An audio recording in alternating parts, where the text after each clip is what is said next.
반갑습니다. 말씀으로 하루를 여는 주님의 백성들을 예수님의 이름으로 축복합니다. 2024년 1월 5일 금요일 오늘 주신 말씀은 신명기 2장 26절부터 37절까지입니다. 그래서 나는 그대못 광야에서 헤스본 왕 시온에게 사절을 보내어 좋은 말로 요청하였습니다. 임금님의 땅을 지나가게 하여 주십시오. 오른쪽으로나 왼쪽으로 벗어나지 아니하고 길로만 따라가겠습니다. 우리가 먹을 것이 필요하면 임금님께서 우리에게 돈을 받고 파는 것만을 먹고, 마실 것이 필요하면 임금님께서 돈을 받고 파는 것만을 마시겠습니다. 다만 걸어서 지나가게만 하여 주시기를 바랍니다. 세일 지역에 사는 에서의 자손과 아르 지역에 사는 모압 사람이 우리를 지나가게 하여 주었으니 우리가 요단강 건너 우리의 하나님 주께서 우리에게 주시는 땅에 이르도록 우리를 지나가게 하여 주시기를 바랍니다. 그러나 헤스본 왕 시혼은 우리를 그 땅으로 지나가게 하지 않았습니다. 이것은 주 당신들의 하나님이 오늘처럼 그를 당신들의 손에 넘겨주시려고 그의 마음을 완고하게 하시고 성질을 거세게 하셨기 때문입니다. 주님께서 나에게 말씀하시기를, 보아라, 내가 시혼과 그 땅을 너에게 주었으니 너는 이제부터 그 땅을 점령하여 유산으로 삼아라 하셨습니다. 시온이 그의 군대를 이끌고 우리가 싸우려고 야하스로 나왔습니다. 그러나 주 우리 하나님이 그를 우리 손에 넘겨주셨으므로 우리는 그와 그의 아들들과 그의 온 군대를 쳐부술 수가 있었습니다. 그때 우리는 모든 성읍을 점령하고 모든 성읍에서 남자, 여자, 어린아이 할 것 없이 한 사람도 남기지 않고 전멸시켰습니다. 오직 가축과 성읍에서 탈취한 물건만은 우리의 소유로 삼았습니다.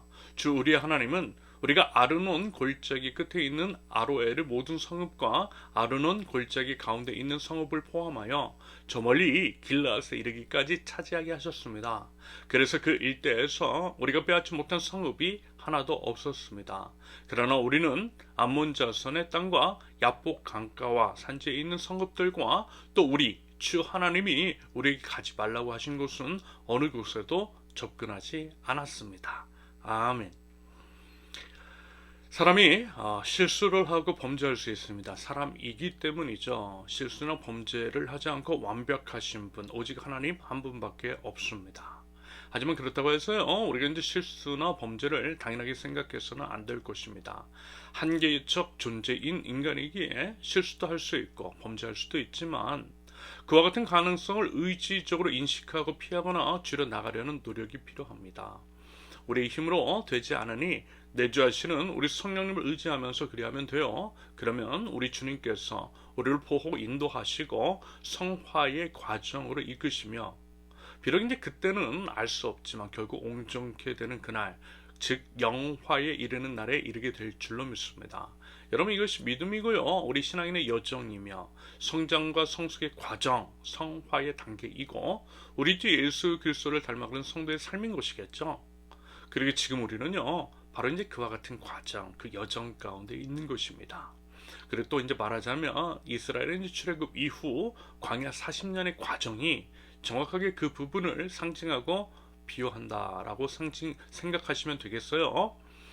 출애굽, 다시 말해서 이제 이집트를 탈출한 것은 세상을 탈출해서 신앙의 여정 가운데에 들어가게 되는 것을 의미합니다. 교회 출석하게 됐다라는 거예요. 그리고 이제 출애굽을 하자마자 홍해를 건너죠. 홍해를 건너는 것은요, 세례 혹은 침례받는 것을, 그 이후에 시내산에서 모세가 하나님으로부터 십계명을 비롯한 율법과 규례를 받아 이스라엘을 가르치죠. 그것은 말하자면 세가족반 교육이라고 생각하시면 되겠어요. 하나님 나라의 백성으로서 하나님 나라의 백성이라면 어떻게 살아야 하는지에 대한 기본적인 지식을 전달하고 또 교육하는 과정이라고 생각하면 되겠습니다. 아울러 이제 말씀을 드렸던 것처럼 광야 40년의 기간은 우리가 하나님 나라 백성다운 성숙한 삶으로 변화되어져 가는 과정을 상징합니다. 그러면서 여러분, 이 부분을 주의 깊게 생각해 보실 수 있기를 바라는데요, 가나안 땅에 이제 처음 입성을 하려고 했을 때 하나님은요, 하나님 나라를 상징하는 그곳에 그들을 바로 들여보내지 않으셨어요. 한마디로 하나님을 온전히 신뢰하지 않는 모습, 믿음 없는 상태로는 안 된다라고 하는 것일 것 같아요. 무슨 얘기냐면 변화되어야 한다라는 것입니다. 하나님 나라에 들어가려면 하나님 나라 백성 다음이 있어야 한다라는 거예요. 당연한 것이고 상식적으로도 이해가 가능한 거죠. 하나님 나라에는요, 하나님 나라 백성들이 있는 것이지 하나님을 왕으로 인정하지도 않고 하나님을 부인하거나 믿지 않는 사람은 결코 하나님 나라에 들어갈 수 없는 것입니다. 그러므로 여러분 그 훈련 시키신 거예요. 그래서 보세요. 나중에 이스라엘 2세대가 가나안 땅에 들어갈 때 한마디로 하나님 나라 백성다웠어요. 그들에게는 하나님을 전적으로 신뢰하고 하나님 말씀하시면 나가고 멈추라 하시면 멈춰서는 순종의 모습이 있었습니다.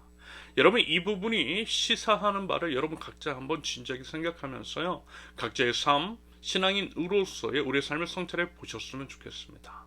우리는 과연 하나님 나라 백성다운지 하나님 나라에 들어갈 만한지를 말입니다. 당연히 여러분 구원은 하나님의 은혜에 의하여 믿음으로 말미암아 얻는 것입니다. 우리의 어떠함이라든지 공로 같은 것 때문이 아니라는 거예요. 그런데 여러분 정말 믿음이 있는 사람은요 당연히 삶의 변화가 드러나야 한다라고 하는 역시 지극히 상식적인 사안입니다.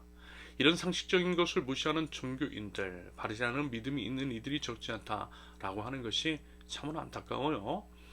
부디 삶의 변화가 없는 사람은 믿음이 있다 할 수 없다라고 하는 점에서 다시 한번 더 하나님 나라를 상징하는 가나안 땅에 들어가지 못한 이스라엘 1세대와 들어갈 수 있었던 이스라엘 2세대의 모습을 한번 진지하게 비교하시면서요 성찰해 보실 수 있기를 바랍니다. 그런 이제 말하자면 광야 40년 동안의 이스라엘의 모습 속에서는 왔다 갔다 하는 모습들이 보여요.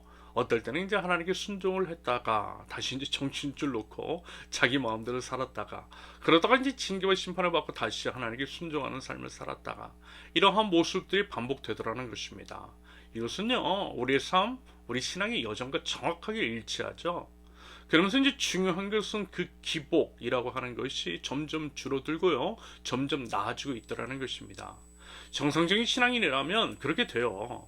그래서 이제 과거에는 10번 넘어졌다면 이제 지금은 6, 7번 넘어지고요. 앞으로는 좀 더 그 빈도가 줄어들 것이라 기대할 수가 있습니다. 왜요? 우리 주님, 우리와 함께 하시기 때문입니다. 광야 시절에 우리 하나님께서 이스라엘과 함께하여 주시고 지켜주시고 훈련시켜 주셨던 것처럼 말입니다. 그러면서 이제 지금 모세가 예를 들고 있을 때는 뭐랄까 하나님께 순종을 하고 있을 때의 이야기입니다. 어제 이런 말씀 나눴잖아요. 광야를 지날 때 여러 이방 족속들의 땅을 지날 터인데 특별히 이제 에돔, 모압, 암몬 족속의 땅은 이스라엘과 연관이 있는 족속들로서 그들과 이제 싸우지도 말고 그들을 괴롭히지도 말고 오히려 그들에게 합당한 비용을 치르라고 그렇게 이제 명령하셨다라고 했습니다. 그럴 때 이스라엘은 정말 말을 잘 들었어요. 하나님께서 말씀하신 대로 순종했어요. 진즉 좀 지속적으로 좀 그렇게 하지 징계를 받고 나서야 정신을 차리는 듯한 모습. 아무튼 하나님의 명령에 순종하여 헬스본 왕 시온에서 먼저 이제 그 땅을 통과할 수 있겠느냐고 평화롭게 제안을 하되 양식이나 물에 대한 정당 값을 치르겠다고 먼저 제안을 합니다. 그런데 안타깝게도 시온은요 이스라엘의 평화로운 제안을 거절하고 그래서 어쩔 수 없이 무력 충돌이 일어나 시온 땅을 합법적으로 이스라엘이 차지하게 됩니다. 그러면서 이제 그 모든 과정을 본문 30절에서 표현하고 있는 것처럼 하나님께서 그 땅을 주시기 위한 그런 의도하심에 따른 것이라 분명하게 말씀합니다. 하나님께 온전한 순종을 드리는 자들에게 주시는 하나님의 선물로 볼 수 있다라는 거죠. 여러분 하나님은 그런 분이시라는 거예요. 하나님께 온전한 순종의 제사를 드리는 자는 기뻐하시고요. 그들의 인생을 책임져 주시는 하나님이신 줄로 믿습니다. 그러므로 여러분 우리 부디 순종의 제사로 우리 하나님께 우리 인생을 온전히 맡기실 수 있기를 바랍니다. 그런데요 37절을 또 보면 어제 언급하셨던 것 같이 먼 친척벌인 암몬 자손의 땅 등에 대해서는 접근케 하지 않으셨더라는 것. 그것은요 하나님께서 허락하지 않으셨어요. 역시 이 또한 순종의 태도를 언급하고 있는 부분이겠죠. 주님 말씀하시면 나아가고 주님 멈추라 하시면 멈춰서는 바로 그 부분을 언급하고 있는 것이라 할 수 있겠습니다. 더불어서 한계적 존재의 인간으로서 본분을 깨달으라고 말씀하시는 것 같아 보여요. 대초에 에덴 동산에서 모든 동산의 과실은 허락하셨지만 동산 중앙에 있는 선과 악을 아는 나무의 과실만큼은 허락하지 않으셨던 것처럼 그 한계를 알고 또 인정하며 하나님의 명령에 순종을 하는 것이 한계적 존재로서 한계가 없으신 하나님을 왕으로 모신 자의 마땅한 태도라는 의미일 것입니다. 여러분 어떻습니까?